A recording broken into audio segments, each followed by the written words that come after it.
सत श्री अकाल प्यारे बच्चों, अज असी करांगे साडा 9वीं क्लास की जो बुक है बन गई उसका पाठ दूजा, जो कि एक कहानी है। कहानी का नाम है सांझी कंध, जो कि संतोख सिंह धीर जी द्वारा लिखी गई है। पहला लेखक बारे जान पछाण। संतोख सिंह धीर का नाम पंजाबी साहित्य विच बतौर कवि अते कहानीकार वजों लिया जाता है। संतोख सिंह धीर का जन्म उन्हां दे नानके बसी पठाणा जिला फतेहगढ़ साहिब विखे 2 दिसंबर 1920 नूं माता श्रीमती यमुना देवी अते पिता श्री ईश्वर सिंह दे घर होया। इन्हां दा जद्दी पिंड डढेड़ी जिला लुधियाना है। संतोख सिंह धीर ने सारी उम्र प्रगतिवादी सोच नूं अपनाया। उन्होंने 10वीं अते 11वीं तक की पढ़ाई करके कुछ समा अध्यापक वजों भी सेवा निभाई। वो अध्यापक भी रहे। काव्य संग्रह, नावल, स्वै जीवनी, साहित्यक स्वै जीवनी, सफ़रनामा, अनुवाद तो इलावा कहानी संग्रह भी पाठकों की झोली पाए। सांझी कंध, सवेर होने तक, कोई एक सवार, मेरा उजड़िया गुआंढी अते मंगो उन्हां दियां शाहकार कहानियां हन। उस दे प्रमुख काव्य संग्रह पौ फुटाला, धरती मंगदी मींह वे, पत्त झड़े पुराने, बिरहड़े, अग दे पत्ते, संजीवनी, आउण वाला सूरज, कोदरे दा गीत आदि हन। उस दे नावल यादगार, मैनू एक सुपना आया, नवां जमाना, शराबी आदि हन। मेरी कलम साहित्यक स्वै जीवनी, बृहस्पति स्वै जीवनी, मेरा इंग्लैंड यात्रा, सफ़रनामा, कबीर रचनावली, अनुवाद होर जिक्रयोग रचनावां हन।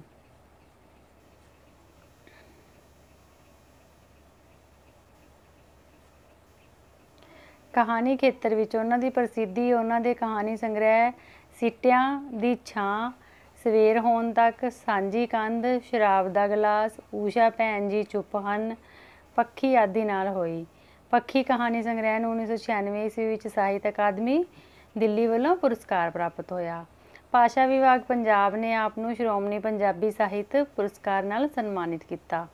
इस लेखक दीयां रचनावां विच प्रगतिवादी अते यथार्थवादी दृष्टिकोण बड़े ही वधिया अते संतुलित ढंग नाल पेश किया गया। लेखक ने अपने जीवन विच मनुख विरोधी ताकतां खिलाफ निरंतर संग्राम लड़िया। इस करके ही उस दीयां रचनावां हक अते सच लई लड़न खातर नरोई प्रेरणा दिंदियां हन। जो उन्हां दीयां रचनावां हन सानूं हक अते सच लई लड़न लई प्रेरणा दिंदियां हन। हुण जो साडा मूल पाठ है बेटा सांझी कंध, उस दे बारे असीं चर्चा करांगे, उसनूं पढ़ांगे। पहला है जो इस कहानी का सार है वही तुहानूं दस दिंदी हां कि ये जो कहानी है दो भरावां दे विच एक सांझी कंध, कंध मतलब सांझी दीवार दे उपर विवाद है कि एक भरा नूं कंध खिंचण की जरूरत है तो दूजा कहता है कि मैं उसका अद्धा हिस्सा नहीं देवांगा या मैं उसनूं कंध नहीं खिंचण देवांगा। ये उन्हां दी लड़ाई चलती है इस कहानी विच। 8 महीने दी खज्जल खुआरी मगरों जदों कपूर सिंह विचारा मसी घर बनाउण दी पुज्जत विच होया, घर बनाउण दी पुज्जत विच पहुँच विच होया तां रेड़का सांझी कंध उत्ते पै गया। रेड़का मतलब झगड़ा। यह कंध उसदे चाचे दे पुत्तर दरबारे नाल सांझी सी। पिछले साल दीयां बारिशां विच कपूर सिंह दा घर ढह गया सी। बरे दा मतलब साल।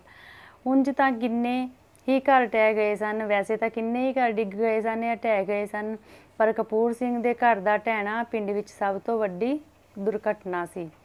एक भी खंड साबित नहीं सी रहा। खंड हुंदा है बेटा जो दो छत दे दो सतीर हन उन्हां दे विचकारली थां।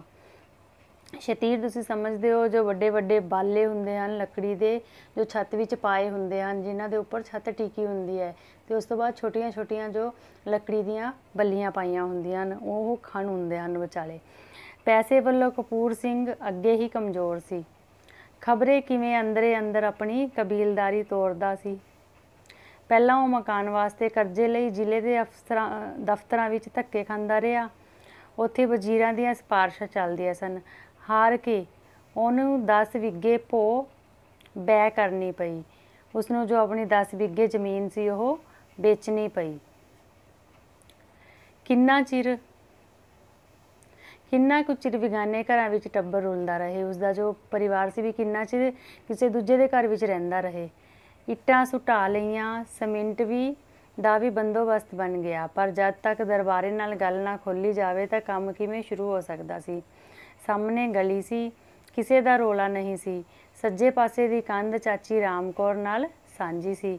कपूर सिंह दे नाल ही दरबारे दे घर दा भी कुछ हिस्सा डिग पिया सी, जिस तों ਉਹ ਆਪ ਤੰਗ ਸੀ। ਜੋ ਕਪੂਰ ਸਿੰਘ ਦਾ ਘਰ ਡਿੱਗਿਆ ਸੀ ਤਾਂ ਦਰਬਾਰੇ ਦੇ ਘਰ ਦਾ ਹਿੱਸਾ ਵੀ ਡਿੱਗ ਪਿਆ ਸੀ, ਜਿਸ ਤੋਂ ਉਹ ਵੀ ਤੰਗ ਸੀ। ਉਹਨੂੰ ਆਪ ਕੰਧ ਦੀ ਲੋੜ ਸੀ। ਪਿਛਲੇ ਪਾਸੇ ਚੰਨਨ ਸਿੰਘ ਚੀਨੀਏ ਦੀ ਆਬਾਦੀ ਸੀ। ਕਦੇ ਨਾ ਕਦੇ ਉਸਨੇ ਵੀ ਦੋ ਖਣ ਆਬਾਦੀ ਦੇ ਛੱਤਨੇ ਹੀ ਸਨ। ਪਿਛਲੇ ਪਾਸੇ ਚੰਨਨ ਸਿੰਘ ਚੀਨੀਆ ਸੀ, ਇੱਕ ਉਸਦੀ ਆਬਾਦੀ ਮਤਲਬ ਉਸਦੀ ਬਸੋ ਸੀ, ਉਹ ਰਹਿੰਦਾ ਸੀ। ਤੇ ਇਸਨੇ ਵੀ ਦੋ ਖਣ ਕਦੇ ਨਾ ਕਦੇ ਛੱਤਨੇ ਸੀ। ਇਸ ਲਈ ਉਹਨੇ ਵੀ ਸ਼ਤੀਰ ਧਰਨ ਵੇਲੇ ਅੱਧ ਦੇਣਾ ਮੰਨ ਲਿਆ। ਉਹ ਕਹਿੰਦਾ ਮੈਂ ਸਾਂਝਾ ਵੀ ਹਿੱਸਾ ਦੇ ਦੂੰਗਾ, ਉਸਨੇ ਵੀ ਮੰਨ ਲਿਆ। ਝਗੜਾ ਸੀ ਤਾਂ ਦਰਬਾਰੇ ਵਾਲੀ ਖੱਬੀ ਬਾਹੀ ਦਾ। ਇਹ ਝਗੜਾ ਥੋੜੇ ਕਿੱਤਿਆਂ ਮੁੱਕਦਾ ਨਹੀਂ ਸੀ ਦਿਸਦਾ, ਵੀ ਥੋੜੀ ਬਹੁਤੀ ਗੱਲਬਾਤ ਕਿੱਤਿਆਂ ਇਹ ਝਗੜਾ ਜੋ ਸੀ ਮੁੱਕਣਾ ਹੀ ਨਹੀਂ ਸੀ। ਔਖੇ ਸ਼ਬਦ ਹੈ ਬੇਟਾ ਜੋ ਖੱਜਲ ਖੁਆਰੀ ਪਰੇਸ਼ਾਨੀ, ਪੁੱਜਤ ਹੁੰਦਾ ਹੈ ਪਹੁੰਚ, ਰੇੜਕਾ ਝਗੜਾ, ਖਣ ਛੱਤ ਦੇ ਦੋ ਤੀਰਾਂ ਦੇ ਵਿਚਕਾਰਲੀ ਥਾਂ। ਕਬੀਲਦਾਰੀ ਟੱਬਰ ਜਾਂ ਪਰਿਵਾਰ ਚਲਾਉਣ ਦਾ ਭਾਵ ਜਾਂ ਟੱਬਰਦਾਰੀ। ਭੋ ਹੁੰਦਾ ਹੈ ਜ਼ਮੀਨ ਤੇ ਬੈ ਕਰਨੀ ਵੇਚਣੀ ਪਈ। ਆਬਾਦੀ ਬਸੋਂ।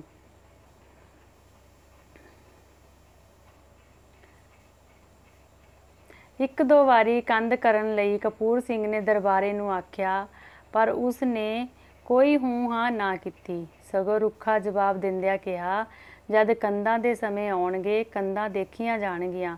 ਪਰ ਕਪੂਰ ਸਿੰਘ ਲਈ ਹੁਣ ਹੋਰ ਸਮਾਂ ਕਦੋਂ ਹੋਣਾ ਸੀ, ਜਿਹੜਾ ਘਰੋਂ ਬੇਘਰ ਹੋਇਆ ਬੈਠਾ ਸੀ। ਦਰਬਾਰੇ ਵਾਲੀ ਇਹ ਕੰਧ ਵਡਾਰੂਆਂ ਵੇਲੇ ਦੀ ਕੱਚੀ ਤੇ ਥਾਂ ਥਾਂ ਤੋਂ ਗਈ ਹੋਈ ਸੀ। ਜੋ ਇਹ ਦਰਬਾਰੇ ਵਾਲੀ ਕੰਧ ਸੀ ਇਹ ਵਡਾਰੂਆਂ ਮਤਲਬ ਬਜ਼ੁਰਗਾਂ ਵੇਲੇ ਦੀ ਸੀ ਤੇ ਥਾਂ ਥਾਂ ਤੋਂ ਗਈ ਹੋਈ ਮਤਲਬ ਟੁੱਟੀ ਹੋਈ ਸੀ। ਕੋਈ ਥਾਂ ਤੇ 4-4 ਉਂਗਲ ਦੀਆਂ ਭਗਾਂ ਖੁੱਲੀਆਂ ਹੋਈਆਂ ਸਨ, ਮਤਲਬ ਬਿਰਲਾਂ ਪਈਆਂ ਹੋਈਆਂ ਸਨ। ਉਂਝ ਤਾਂ ਥੋਥੜ ਜਿਵੇਂ ਰੇਹੀ ਦੀ ਖਾਦੀ ਹੁੰਦੀ ਹੈ, ਥੋਥੜ ਜੀ ਜਿਵੇਂ ਬਹੁਤ ਸਾਰੀ ਪੁਰਾਣੀ, ਬਹੁਤ ਜ਼ਿਆਦਾ ਪੁਰਾਣੀ ਜਾਂ ਬੁੱਢੀ। ਆਰ ਪਾਰ ਕਈ ਮੋਰੀਆਂ, ਪਿੱਛੋਂ ਕੋਠੜੀ ਦੇ ਸ਼ਤੀਰ ਦਬੇ ਹੋਏ ਤੇ ਛੱਤ ਝੁਕੀ ਹੋਈ ਸੀ।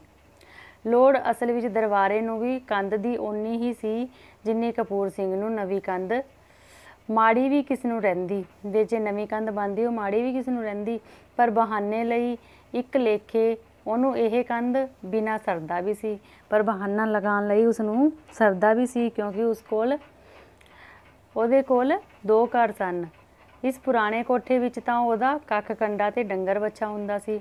ਆਪ ਉਹ ਇਸ ਤੋਂ ਅਗਲੇ ਘਰ ਵਿੱਚ ਰਹਿੰਦੇ ਸਨ, ਜਿਸ ਦੀ ਹਾਲਤ ਬਹੁਤ ਚੰਗੀ ਸੀ ਤੇ ਜੋ ਉਹਨਾਂ ਦੇ ਗੁਜ਼ਾਰੇ ਲਈ ਕਾਫੀ ਸੀ।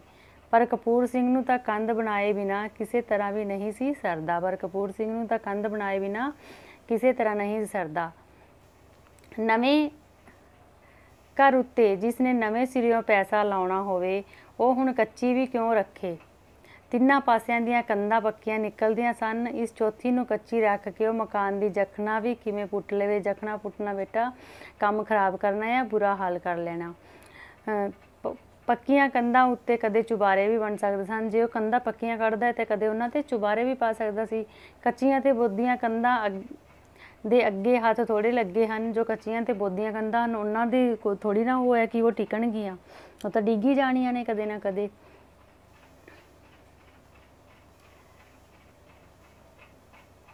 ਵਡਾਰੂਆਂ ਬੇਟਾ ਬਜ਼ੁਰਗਾਂ, ਭਗਾ ਹੁੰਦਾ ਹੈ ਭਾਗ, ਹਿੱਸੇ ਜਾਂ ਬਿਰਲਾਂ। ਥੋਥੜ ਬੁੱਢੀ ਜਾਂ ਪੁਰਾਣੀ ਹੋਈ, ਰੇਹੀ ਕਲਰ ਵਾਲੀ, ਜਖਣਾ ਪੁੱਟਣਾ ਖਰਾਬ ਕਰ ਦੇਣਾ ਜਾਂ ਬੁਰਾ ਹਾਲ ਕਰਨਾ, ਬੋਦੀਆਂ ਖੋਖਲੀਆਂ ਜਾਂ ਪੁਰਾਣੀਆਂ। ਕਪੂਰ ਸਿੰਘ ਬੜਾ ਤੰਗ ਪਿਆ ਸੀ। ਸ਼ਰੀਕ ਕਹਿੰਦੇ ਹੁੰਦੇ ਨੇ ਮਿੱਟੀ ਦਾ ਵੀ ਬੁਰਾ ਹੈ। ਉਹਨੂੰ ਰਹਿ ਕੇ ਦਰਬਾਰੇ ਉੱਤੇ ਗੁੱਸਾ ਆਉਂਦਾ, ਪਰ ਗੁੱਸੇ ਨਾਲ ਉਹ ਜਾਣਦਾ ਸੀ ਕਿ ਉਹਦਾ ਕੰਮ ਸੌਰਨਾ ਮਤਲਬ ਸਰਨਾ ਨਹੀਂ। ਚਾਚੀ ਰਾਮ ਕੌਰ, ਚੰਨਨ ਸਿੰਘ ਚੀਨੀਆ ਤੇ ਹੋਰ ਕਈਆਂ ਨੇ ਉਹਨੂੰ ਆਖਿਆ ਕਿ ਉਹ ਹੀ ਦਰਬਾਰੇ ਨੂੰ ਜਾ ਕੇ ਸਮਝਾਉਣ, ਪਰ ਦਰਬਾਰਾ ਸੀ ਕਿ ਰੱਸੀ ਦਾ ਸੱਪ ਬਣਿਆ ਬੈਠਾ ਸੀ। ਉਹ ਰੱਸੀ ਦਾ ਸੱਪ ਬਣਿਆ ਬੈਠਾ ਸੀ, ਉਹ ਮੰਨ ਹੀ ਨਹੀਂ ਰਿਹਾ ਸੀ।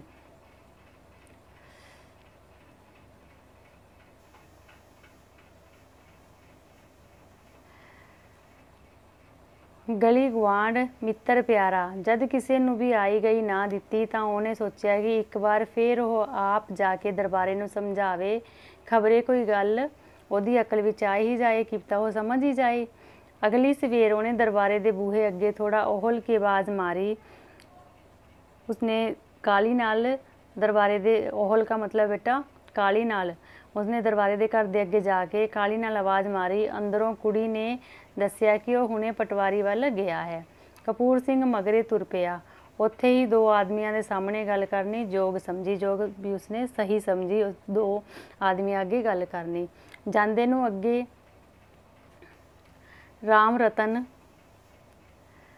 पटवारी, धम्मा सिंह सरपंच, टूंडा लंबरदार ते एक दो होर आदमी मंजियां उत्ते बैठे सन। दरबारा पटवारी दी पैंद बैठा जिवें कुछ लिखवा रहा सी।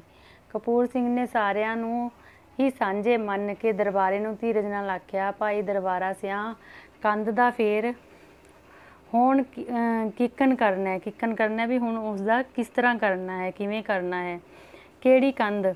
दरबारे ने पैरां उत्ते पानी ही ना पैन दिता। दरबारे ने गल नूं सुनिया ही नहीं। कसूर बिल्कुल ना मनना, भी पैरां ते पानी ना देण देना, कसूर बिल्कुल ना मनना, अपना कसूर मन्निया ही नहीं। कहंदा किहड़ी कंध तू भुल्लिया होया है। कपूर सिंह बोलिया, अपनी सांझी कंध। मैनू नहीं लोड़ कंध करन दी। ओपरिया वांग दरबारे ने ਉਹਦੇ ਵੱਲ ਮੂੰਹ फेर के हवा विच खाली झाकदिया होया कहा। उसने हवा विच झाकदिया होया खाली एवें ही कहा कि मैनू नहीं जरूरत कंध दी। जे तैनू लोड़ है तां मैनू, जे तैनू लोड़ नहीं तां मैनू तां है। कपूर सिंह निमाणा जिहा हो के बोलिया। निमाणा बेटा जिसदा कोई मान ना होवे। पर यह गल दरबारे दे नेड़ियों भी ना गई, पर उसदे कुछ भी असर ना होया। उन्हें होर भी रुखी तरह कहा, तैनू लोड़ है तां तू कर लै, मैं किवें कर सकदा भला एड्डी वड्डी कंध, कल्ला 40 फुट लंबी 14 फुट उच्ची ते 2.5 इंच चौड़ी, भी एड्डी वड्डी कंध नूं मैं कल्ला किवें कर सकदा, इन्ना खर्चा मैं नहीं उठा सकदा। शरीक बेटा भरा या भाई हुंदा है हिस्सेदार या बराबर दा हक रखदा आदमी। सोरना हुंदा है ठीक होना या सरना। आहुल काली या छेती नाल। किकन हुंदा है किद्दां, पैरां ते पानी ना पैन देना। कसूर बिल्कुल ना मानना या नाले कसूरवार होना नाले सच्चे बनना। निमाना जिसदा कोई मान नहीं या बिना अभिमान दे।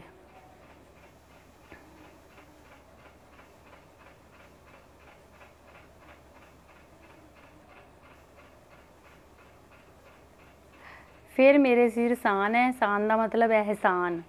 वो कहता कि फिर मेरे सिर एहसान है, सान तो नहीं, मेरा काम तो अटकिया खड़ा है। कपूर सिंह कहता कि आसान तो कोई नहीं तेरे सिर, पर मेरा काम तो अटकिया होया है। मैनू जिम्मेवारी है तेरे काम दी, अटकिया है तो अटकिया रहे। दरबारा सिर नूं आया, वो गुस्से विच उसनूं बोलिया। कोलों पटवारी ने हौली जही आख्या, कानू बाखे चौड़े हुंदे हो, मुका लिओ रल के, कि जो आपसी गल है तुसीं आपस विच रल के मुका लिओ, पटवारी ने आख्या। पर सरपंच ने मलवी जीभ नाल ਚੱਬ के टोकिया, आपां नूं कानू आउणा है विच, पटवारी जी भाई भाई ने आप समझ लैणगे, जो सरपंच सी विच बोलिया। कपूर सिंह सरपंच का रुख ताड़ गया सी, उसनूं समझ गया सी कि सरपंच की कहना चाहता है, रुख ताड़ना समझ जाना। अगे भी ਉਹ कई वरियां तो ਉਹਦੇ नाल लगदा आउंदा सी। दरबारे कप्पल नूं इन्हां गल्लां दी की शर्म। हुण जे कपूर सिंह दा भाई ही सरपंच नूं ਉਹਦੇ खिलाफ वरतन लई मिले, भी सरपंच नूं वरतन लई उसदे खिलाफ उसदा भाई मिले तां होर ਉਹਨੂੰ ਕੀ ਚਾਹੀਦਾ ਸੀ। ਉਹਨੇ होर नरम हो के दरबारे नूं समझाउणा चाहिया। दरबारा सियां मैं तैनूं मिन्नत नाल कहना, आपां कबीलदार हाँ, लड़दे चंगे नहीं लगदे, आ रल के कंध बनाईए। तू हाँ कर, जिकन कहेगा मैं ओकने मन लूँगा, भी तू हाँ कर, तू जिवें कहेगा मैं उवें मन लूँगा। कंध ए माड़ी, दोहां नूं ਇਹਦਾ सुख है, भी नहीं बनूगी तो दोहां नूं सुख है। माड़ी मोटी कंधोड़ी हुंदी तां मैं तैनूं कहंदा भी नहीं सी, भी छोटी मोटी कंध हुंदी तां मैं तैनूं कहंदा भी नहीं, पर सारा भार चकना मैनूं भी औखा है। तू मैनूं बहुता चका दे, आप थोड़ा चुक लै, भी तू मैनूं, मैं ज़्यादा खर्चा मैं दे देंगे तो तू थोड़ा दे ले। एहसान का मतलब बेटा एहसान, अटकिया होया रुकिया होया। रुख हुंदा है रुलिया पैंतरा, किसी दा पैंतरा भी बोलने दा तरीका। मूरख जिकन, कप्पल हुंदा है मूरख, ते जिकन हुंदा है जिस तरह, ओकन हुंदा है उसे तरह। ਕਪੂਰ ਸਿੰਘ ਦੀ ਨਰਮਾਈ ਨੇ ਦਰਬਾਰੇ ਦੀ ਅੜਵਾਈ ਕੁਝ ਢਿੱਲੀ ਕਰ ਦਿੱਤੀ। ਕੁੱਟੀਆਂ ਉਹਦੇ ਮੱਥੇ ਵਿੱਚੋਂ ਮਿਟਣ ਲੱਗੀਆਂ। ਪਲ ਦੀ ਪਲ ਹਾਂ ਕਰ ਦੇਣ ਲਈ ਉਹਦਾ ਵੀ ਜੀ ਕੀਤਾ, ਪਰ ਉਦੋਂ ਹੀ ਹੌਲੀ ਜਿਹੀ ਸਰਪੰਚ ਖੁੰਗਰਿਆ। ਜੋ ਦਰਬਾਰਾ ਸੀ ਉਹ ਨਰਮ ਪੈ ਗਿਆ ਸੀ। ਉਸਦਾ ਜੀ ਕੀਤਾ ਕਿ ਉਹ ਕਪੂਰ ਸਿੰਘ ਦੀ ਗੱਲ ਮੰਨ ਲਏ, ਉਸਦੀ ਜੋ ਨਰਮਾਈ ਦੇਖ ਕੇ, ਉਸਦੀ ਜੋ ਨਿਮਰਤਾ ਦੇਖ ਕੇ। ਪਰ ਸਰਪੰਚ ਨੇ ਖੁੰਗਾਰਾ ਮਾਰਿਆ, ਇੰਨੀ ਹੌਲੀ ਤੇ ਇੰਨਾ ਬੇਮਾਲੂਮ, ਜਿਸ ਵਿਚਲੀ ਰਮਜ ਦਰਬਾਰਾ ਹੀ ਬੁੱਝ ਸਕੇ ਵੀ ਉਹਨੇ ਇੰਨੀ ਹੌਲੀ ਜਿਹੀ ਖੁੰਗਾਰਾ ਮਾਰਿਆ ਕਿ ਉਸਨੂੰ ਦਰਬਾਰਾ ਹੀ ਸਮਝ ਸਕਦਾ ਸੀ। ਦਰਬਾਰੇ ਨੂੰ ਫਿਰ ਵੱਟ ਚੜ੍ਹ ਗਿਆ, ਉਸਨੂੰ ਫਿਰ ਗੁੱਸਾ ਆ ਗਿਆ ਤੇ ਉਹਦੇ ਪੱਧਰ ਹੁੰਦੇ ਮੱਥੇ ਵਿੱਚ ਘੁੱਟੀਆਂ ਪੈ ਗਈਆਂ। ਤਿਉੜੀਆਂ ਪੈਣਾ ਬੇਟਾ, ਜਿਵੇਂ ਲਾਈਨਾਂ ਬਣ ਜਾਂਦੀਆਂ ਹਨ ਨਾ ਗੁੱਸੇ ਵਿੱਚ ਮੱਥੇ ਵਿੱਚ, ਉਸਨੂੰ ਕਹਿੰਦੇ ਹਨ। ਘੁੱਟੀਆਂ ਸੰਘਣੀਆਂ ਹੋ ਗਈਆਂ। ਉਹ ਮੈਂ ਸ਼ੁਦਾਈ ਹਾਂ ਜਿਹੜਾ ਮੱਲੋ ਮੱਲੀ ਕਿਸੇ ਦਾ ਭਾਰ ਚੱਕਦਾ ਫਿਰਾਂ। ਫਿਰ ਉਹ ਕਹਿੰਦਾ ਹੈ ਕਿ ਮੈਂ ਸ਼ੁਦਾਈ ਹਾਂ ਜਿਹੜਾ ਮੱਲੋ ਮੱਲੀ ਕਿਸੇ ਦਾ ਭਾਰ ਚੁੱਕਦਾ ਫਿਰਾਂ। ਪਰ ਤੈਨੂੰ ਇਨਕਾਰ ਕਿਹੜੀ ਗੱਲੋਂ ਹੈ, ਪਰ ਤੈਨੂੰ ਇਨਕਾਰ ਕਿਹੜੀ ਗੱਲੋਂ ਹੈ। ਕਪੂਰ ਸਿੰਘ ਨੇ ਫਿਰ ਵੀ ਭਾਈਬੰਦੀ ਵਰਤੀ। ਕੀ ਕਰੇ, ਉਹਨੂੰ ਲੋੜ ਜੋ ਸੀ। ਮੇਰੇ ਵਿੱਚ ਨਹੀਂ ਜਾਨ ਪੈਸਾ ਖਰਚਣ ਦੀ, ਮੈਂ ਫਾਹੇ ਚੜ੍ਹਾਂ ਕਿ ਮੈਂ ਫਾਂਸੀ 'ਤੇ ਚੜ੍ਹਾਂ, ਉਹ ਕਹਿੰਦਾ ਦਰਬਾਰਾ ਉਸੇ ਤਰ੍ਹਾਂ ਹਵਾ ਨੂੰ ਘੂਰਦਾ ਸੀ। ਹਾਲੇ ਮੈਂ ਕਰ ਦਿੰਨਾ, ਤੂੰ ਫੇਰ ਦੇ ਦੇਈ, ਜਦ ਹੋਣਗੇ ਉਦੋਂ ਦੇ ਦੇਈ। ਜੋ ਕਪੂਰ ਸਿੰਘ ਹੈ ਉਹ ਕਹਿੰਦਾ ਕਿ ਜਦੋਂ ਤੇਰੇ ਕੋਲ ਪੈਸੇ ਹੋਣਗੇ ਤੂੰ ਉਦੋਂ ਮੈਨੂੰ ਦੇ ਦੇਵੀਂ, ਇੱਕ ਵਾਰੀ ਮੈਂ ਖਰਚਾ ਕਰ ਦਿੰਨਾ। ਅੜਬਾਈ ਹੁੰਦਾ ਬੇਟਾ, ਅੜਬੂਣਾ, ਖੁੰਗਰਿਆ, ਖੰਗੂਰਾ ਮਾਰਿਆ, ਰਮਜ, ਭੇਦ, ਵੱਟ ਚੜ੍ਹਨਾ, ਗੁੱਸਾ ਚੜ੍ਹਨਾ, ਸੰਗਨੀਆਂ ਨੇੜੇ ਨੇੜੇ, ਫਾਹੇ ਚੜ੍ਹਨਾ, ਫਾਂਸੀ ਚੜ੍ਹਨਾ। ਮੈਂ ਐਵੇਂ ਤੇਰੀ ਜੁੱਤੀ ਹੇਠ ਆਵਾਂ ਕਿ ਮੈਂ ਐਵੇਂ ਤੇਰੇ ਪੈਰਾਂ ਵਿੱਚ ਆਵਾਂ। ਦਰਬਾਰਾ ਕਿਸੇ ਵੀ ਰਾਹ ਨਹੀਂ ਸੀ ਤੁਰਨ ਦਿੰਦਾ। ਉਹ ਕਿਸੇ ਵੀ ਗੱਲ ਨੂੰ ਮੰਨਣ ਲਈ ਤਿਆਰ ਨਹੀਂ ਸੀ। ਭਾਈ ਜੇ ਮਿੱਤਰ ਹੋਵੇ ਤਾਂ ਉਹਦੇ ਵਰਗਾ ਕੋਈ ਮਿੱਤਰ ਨਹੀਂ, ਜੇ ਭਾਈ ਦੁਸ਼ਮਣ ਬਣ ਜਾਵੇ ਤਾਂ ਉਹਦੇ ਵਰਗਾ ਕੋਈ ਦੁਸ਼ਮਣ ਨਹੀਂ। ਕਿਸੇ ਨੇ ਸੱਚ ਹੀ ਕਿਹਾ ਹੈ ਕਿ ਜੇ ਭਾਈ ਮਿੱਤਰ ਬਣ ਜਾਵੇ ਤਾਂ ਉਹਦੇ ਵਰਗਾ ਕੋਈ ਮਿੱਤਰ ਨਹੀਂ, ਜੇ ਦੁਸ਼ਮਣ ਬਣ ਜਾਵੇ ਤਾਂ ਉਹਦੇ ਵਰਗਾ ਕੋਈ ਦੁਸ਼ਮਣ ਨਹੀਂ। ਟੁੰਡੇ ਲੰਬੜਦਾਰ ਨੇ ਗੱਲ ਮੁਕਾਉਣੀ ਚਾਹੀ। ਜੋ ਟੁੰਡਾ ਲੰਬੜਦਾਰ ਸੀ ਉਸਨੇ ਗੱਲ ਮੁਕਾਉਣੀ ਚਾਹੀ। ਲੈਣਾ ਦੇਣਾ ਬਣਿਆ ਹੋਇਆ ਏ, ਕੋਈ ਡਰ ਨਹੀਂ ਅੱਗੜ ਪਿੱਛੜ ਦਾ। ਕਪੂਰ ਸਿੰਘ ਦੀ ਹਾਲਤ ਉੱਤੇ ਉਹਨੂੰ ਤਰਸ ਆ ਰਿਹਾ ਸੀ। ਜੋ ਲੰਬੜਦਾਰ ਸੀ ਉਸਨੂੰ ਕਪੂਰ ਸਿੰਘ ਦੀ ਹਾਲਤ 'ਤੇ ਤਰਸ ਆ ਰਿਹਾ ਸੀ। ਉਹ ਉਸਨੂੰ ਸਮਝਾਉਣ ਦੀ ਕੋਸ਼ਿਸ਼ ਕਰਦਾ ਹੈ। ਤੈਨੂੰ ਨਹੀਂ ਪਤਾ ਚਾਚਾ, ਦਰਬਾਰੇ ਨੇ ਝੱਟ ਤਾੜ ਦਿੱਤਾ, ਉਸਨੂੰ ਝੱਟ ਤਾੜ ਦਿੱਤਾ ਕਿ ਉਹ ਚੁੱਪ ਕਰ ਗਿਆ। ਕਿਹੜਾ ਲੱਕੜ ਤੋਂ ਆਪਣੀ ਹੇਠੀ ਕਰਾਵੇ ਕਿ ਉਸ ਤੋਂ ਕੌਣ ਆਪਣੀ ਬੇਇੱਜ਼ਤੀ ਕਰਾਏ।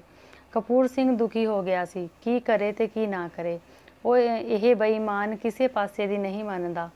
ਪੱਲਿਓਂ 400 ਰੁਪਏ ਲਾ ਕੇ ਉਹਨੂੰ ਮੁਫਤ ਵਿੱਚ ਕੰਧ ਬਣਾ ਕੇ ਦੇ ਦਿਓ ਤਾਂ ਲੋੜ ਹੈ, ਜੇ ਅੱਧ ਮੰਗੋ ਤਾਂ ਲੋੜ ਨਹੀਂ। ਉਹ ਜਾਣਦਾ ਕੰਧ ਤਾਂ ਇਹਨੂੰ ਆਪਣੀ ਲੋੜ ਨੂੰ ਬਣਾਉਣੀ ਉਹ ਪੈਣੀ ਹੈ, ਵੀ ਇਸਨੇ ਬਣਾਉਣੀ ਹੀ ਬਣਾਉਣੀ ਹੈ। ਉਹ ਕਿਉਂ ਖਾਮ ਖਾ ਹਾਮੀ ਭਰੇ, ਸ਼ਤੀਰ ਉਹਦੇ ਕੋਈ ਲਾ ਹੀ ਨਹੀਂ ਸਕਦਾ। ਦਰਬਾਰਾ ਸਿਆਂ ਕਪੂਰ ਸਿੰਘ ਵੀਰ ਕਰਨ ਲੱਗਾ, ਮੇਰੇ ਹਾਲ ਕੰਨੀ ਦੇਖ, ਕਿੰਨਾ ਚਿਰ ਹੋ ਗਿਆ ਮੈਨੂੰ ਰੁਲਦੇ ਨੂੰ। ਹੁਣ ਤੂੰ ਐਵੇਂ ਅੜੀਕਾ ਨਾ ਡਾ, ਵੀ ਹੁਣ ਤੂੰ ਐਵੇਂ ਅੜੀਕਾ ਨਾ ਪਾ, ਰੋਕ ਨਾ ਲਾ। ਜਿੱਕਣ ਕਰੇਂਗਾ ਓਕਣੇ ਕਰ ਲਾਂਗੇ, ਵੀ ਤੂੰ ਜਿਵੇਂ ਕਹੇਂਗਾ ਉਵੇਂ ਹੀ ਅਸੀਂ ਕਰ ਲਾਂਗੇ। ਜੁੱਤੀ ਹੇਠਾਂ ਆਉਣਾ ਬੇਟਾ ਅਹਿਸਾਨਮੰਦ ਹੋਣਾ। ਤਾੜ ਦਿੱਤਾ, ਝਿੜਕ ਦਿੱਤਾ, ਖਾਮ ਖਾ, ਬਿਨਾਂ ਰਜ਼ਾਮੰਦੀ ਜਾਂ ਜ਼ਬਰਦਸਤੀ। ਹਾਮੀ ਭਰਨੀ, ਹਮਾਇਤ ਕਰਨੀ ਜਾਂ ਸਿਫਾਰਿਸ਼ ਕਰਨੀ ਦਾ ਮਤਲਬ ਹੈ ਵੱਲ, ਅੜੀਕਾ ਪਾਉਣਾ, ਰੋਕ ਪਾਉਣੀ ਜਾਂ ਵਿਘਨ ਪਾਉਣਾ। ਨਿੱਕਾ ਜਿਹਾ ਖੰਗੂਰਾ ਫਿਰ ਸੁਣਿਆ। ਫਿਰ ਸਰਪੰਚ ਦਾ ਨਿੱਕਾ ਜਿਹਾ ਖੰਗੂਰਾ ਦਰਬਾਰੇ ਨੂੰ ਸੁਣਿਆ। ਦਰਬਾਰੇ ਵਿੱਚ ਜਿਵੇਂ ਓਪਰੀ ਹਵਾ ਆ ਗਈ ਹੋਵੇ, ਜਿਵੇਂ ਉਸ ਵਿੱਚ ਕੋਈ ਓਪਰੀ ਹਵਾ ਆ ਗਈ ਹੋਵੇ, ਜਿਵੇਂ ਆਪਾਂ ਕਹਿ ਦਿੰਦੇ ਨਾ ਓਪਰੀ ਹਵਾ ਭੂਤ ਪ੍ਰੇਤ ਦਾ ਸਾਇਆ। ਬਿਨਾਂ ਅੱਖ ਮਿਲਾਏ ਉਹਨੇ ਕੋਰਾ ਹੋ ਕੇ ਆਖਿਆ, ਮੇਰਾ ਹਾਲ ਕਿਹੜਾ ਚੰਗਾ ਹੈ, ਮੈਂ ਤੇਰੇ ਹਾਲ ਕੰਨੀ ਦੇਖਾਂ ਕਿ ਮੇਰਾ ਹਾਲ ਕਿਹੜਾ ਚੰਗਾ ਹੈ ਕਿ ਮੈਂ ਤੇਰੇ ਕੰਨੀ ਦੇਖਾਂ। ਪਟਵਾਰੀ, ਸਰਪੰਚ, ਲੰਬੜਦਾਰ ਤੇ ਹੋਰ ਸਾਰੇ ਚੁੱਪ ਕਰਕੇ ਸੁਣਦੇ ਰਹੇ। ਕਪੂਰ ਸਿੰਘ ਨੇ ਹੋਰ ਮੁੱਚ ਕੇ ਹੋਰ ਸਮਾਈ ਨਾਲ ਆਖਿਆ। ਉਸਨੇ ਹੋਰ ਚੁੱਪ ਹੋ ਕੇ ਸਮਾਈ ਨਾਲ ਮਤਲਬ ਨਿਮਰਤਾ ਨਾਲ ਕਿਹਾ, ਡੂਢ ਇੱਟ ਦਾ ਨਾ ਸਹੀ, ਇੱਕ ਇੱਟ ਦਾ ਕਰ ਲੈ। ਵੀ ਜੇ ਤੂੰ ਡੂਢ ਇੱਟ ਦਾ ਨਹੀਂ ਕਰਦਾ ਤਾਂ ਇੱਕ ਇੱਟ ਦਾ ਕਰ ਲੈ। ਇੱਕ ਇੱਟੀ ਵੀ ਨਹੀਂ ਕਰਨੀ, ਕੱਚੀ ਕਰ ਲੈ, ਕੱਚੀ ਨਾ ਪੱਕੀ। ਜੇ ਤੂੰ ਕੱਚੀ ਨਹੀਂ ਕਰਨੀ ਤਾਂ ਪੱਕੀ ਕਰ ਲੈ। ਚੱਲ ਤੂੰ ਇੱਟਾਂ ਦਾ ਹੀ ਅੱਧ ਦੇ ਦੇ, ਮਜ਼ਦੂਰੀ ਨਾ ਸਹੀ, ਵੀ ਮਜ਼ਦੂਰੀ ਨਾ ਦੇਈ, ਤੂੰ ਇੱਟਾਂ ਦਾ ਅੱਧ ਦੇ ਦੇ। ਉਹਨੇ ਹੋਰ ਕਾਪ ਖਾਧੀ। ਨੁਕਸਾਨ ਝੱਲਣਾ ਬੇਟਾ, ਕਾਪ ਖਾਣਾ, ਨੁਕਸਾਨ ਝੱਲਣਾ। ਦਰਬਾਰਾ ਤਾਂ ਇੱਕੋ ਆਟੇ ਦਾ ਸੀ ਮਤਲਬ ਸ਼ੇਰ, ਉਹ ਇੱਕੋ ਆਟੇ ਦਾ ਸੀ ਤੇ ਉਹ ਵਿਗੜ ਕੇ ਬੋਲਿਆ, जद मैं केरा कह दिता कि मैनू नहीं लोड़, मैं नहीं करनी, मैनू ना कहीं। ਇੱਕੋ ਸਾਹ ਵਿੱਚ ਉਹ ਸਾਰੀਆਂ ਗੱਲਾਂ ਭੁੱਲ ਗਿਆ। ਜੇ ਕੰਧ ਕਪੂਰ ਸਿੰਘ ਵੀ ਕਰੇ ਤਾਂ ਵੀ ਢਾਉਣ ਵੇਲੇ ਤਾਂ ਆਦੀ ਦਾ ਕੋਲ ਹੋਣਾ ਜ਼ਰੂਰੀ ਸੀ। ਆਪਣੇ ਘਰ ਨੂੰ ਸਾਹਮਣਾ ਸ਼ਤੀਰਾਂ ਹੇਠ ਥੰਮੀਆਂ ਦੇਣੀਆਂ ਕਿ ਜੇ ਕੰਧ ਨੂੰ ਕਪੂਰ ਸਿੰਘ ਵੀ ਕਰੇ ਤਾਂ ਜਿਸ ਦੀ ਆਦੀ ਕੰਧ ਹੈ ਉਹਦਾ ਹੋਣਾ ਕੋਲ ਜ਼ਰੂਰੀ ਸੀ। ਉਹਨੇ ਹੋਰ ਵੀ ਠਰਮੇ ਨਾਲ ਦਰਬਾਰੇ ਨੂੰ ਆਖਿਆ। ਉਸਨੇ ਹੋਰ ਧੀਰਜ ਨਾਲ ਦਰਬਾਰੇ ਨੂੰ ਆਖਿਆ, पर तेरी रजामंदी बिना मैं कंध नूं छेड़ा भी किवें, भी तेरी रजामंदी तो बिना मैं कंध नूं किवें तोड़ां। तू कोल तां खड़, कंध बनूगी तां ढह के ही पहलां हो ढाणी पऊगी फिर ही बनूगी। कोरा हुंदा है बेटा बेलिहाजा, उच्च के, निमर हो के या झुक के। समाई हुंदा है बीती या धीरज, मजूरी मजदूरी, काप खानी नुकसान चलना। सी है शेर ते ठरमे नाल धीरज नाल।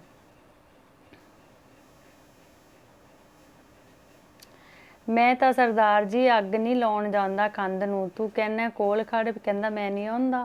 दरबारा मैनू चटी पई है कि मैं ना भाई, विचों ही किसी ने दरबारे की गल तो आख्या, आ तां बेजै भी ये गल जो है वो जायज़ नहीं है, भी बेजै है, बेजायज़ है। हुण तां कपूर सिंह नूं भी अग लग गई।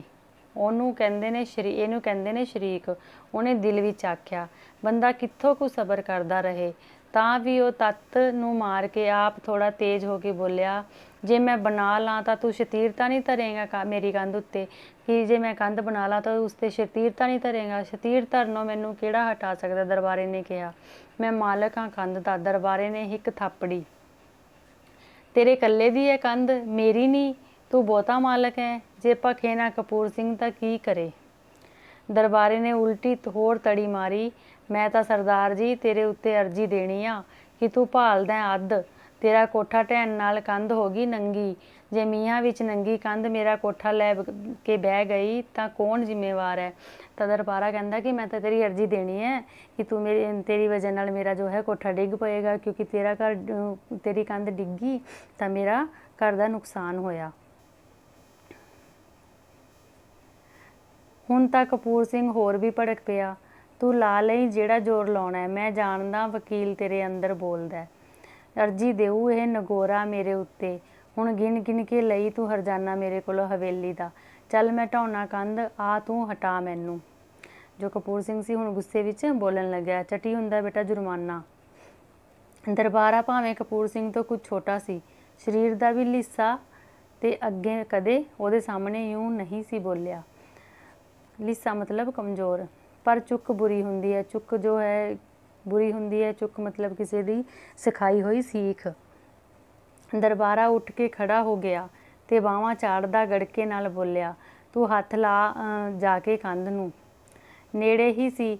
ਦੋਵੇਂ ਉਲਝ ਪੈਂਦੇ ਕਿ ਟੂੰਡੇ ਲੰਬੜਦਾਰ ਨੇ ਝੱਟ ਉੱਠ ਕੇ ਦਰਬਾਰੇ ਨੂੰ ਡੱਕ ਦਿੱਤਾ ਤੇ ਕਪੂਰ ਸਿੰਘ ਨੂੰ ਚਲੇ ਜਾਣ ਦੀ ਸੈਨਤ ਕੀਤੀ। ਸੈਨਤ ਮਤਲਬ ਉਸਨੂੰ ਇਸ਼ਾਰਾ ਕੀਤਾ। ਕਪੂਰ ਸਿੰਘ ਉੱਥੋਂ ਤੁਰ ਪਿਆ। ਮਖਾਂ ਚਾਲੀ ਤਾਂ ਸਹੀ, ਚੱਲ ਤਾਂ ਸਹੀ, ਮੈਂ ਢਾਉਣਾ ਤੂੰ ਹਟਾਈ। ਕਿ ਤੂੰ ਚੱਲ, ਮੈਂ ਢਾਊਂਗਾ ਤੇ ਤੂੰ ਮੈਨੂੰ ਹਟਾਈ। ਦੇਖੀ ਨਾਲੇ ਹੁਣ ਕੰਧ ਬਣਦੀ ਵੀ ਕਿਵੇਂ ਹੈ। ਨਾਲੇ ਨਾ ਦੇਈ ਭਲਾ ਤੂੰ ਅੱਧ।